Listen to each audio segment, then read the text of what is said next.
Hello, hai. Assalamualaikum. Bersama dengan Ajay lagi. So, hari ni 1 November 2025. Kita ada dekat Padang Polo. Bawa dia orang ramai-ramai hari ni. Kat Padang Polo. Ada accident kena penis. Hah? Kenapa? Kena tiang. Apa ke kena tiang? Okey, cepat turun. Okey, ready? Cakap. 1 2. Okey, Adam pula. Ada Aiman, Amira semua turun sekali. Okey, go. 1 2 3. Cepat, adik. Okey, go turun. Siapa nombor 1? 1 Adam naik, Adam. 2. Adam nombor 2. Cepat Amira naik. naik, Aiman. Adam naik. Amira, tengok Amira tu. Amira sedang berusaha. Adam.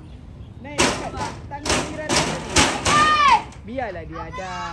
Kakilah dulu. Okay, 1 2 go. Kejap. Lambatnya Adam.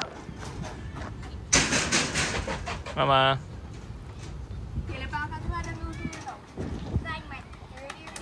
Adam. Okay. 1 2 3. Adam. Adam dulu. Lepas tu Aiman. Amira last. 2 3. Okey Amira. Okay, go. Okay, kau.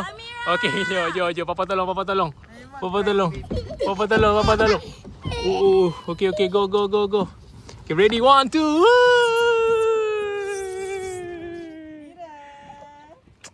Kamu ni. Ini masuk dalam YouTube tau. Nanti korang tengok. Okay, jom.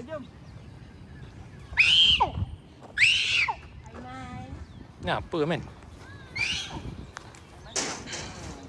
Buka kasut sekarang pergi lari. Pijak rumput. Tak nak. Ni pijak rumput. Betul ada tai anjing. Pijak tai anjing. Ada tai anjing. Lepas tu memang pijak tai anjing. Baru kita grounding kan. Okay, macam mana? Apa perasaan hari ni? Tak perasaan. Tak ada perasaan? Tak ada perasaan? Hari ni tak ada perasaan ke? Kakak apa perasaan hari ni? Dapat menghabiskan satu larian penuh. Kakak comel. Kak? Apa kakak tiba-tiba kakak cakap kakak comel? Adam, cepatlah cakap. Cakaplah apa dia nak cakap. Sekarang dah umur berapa?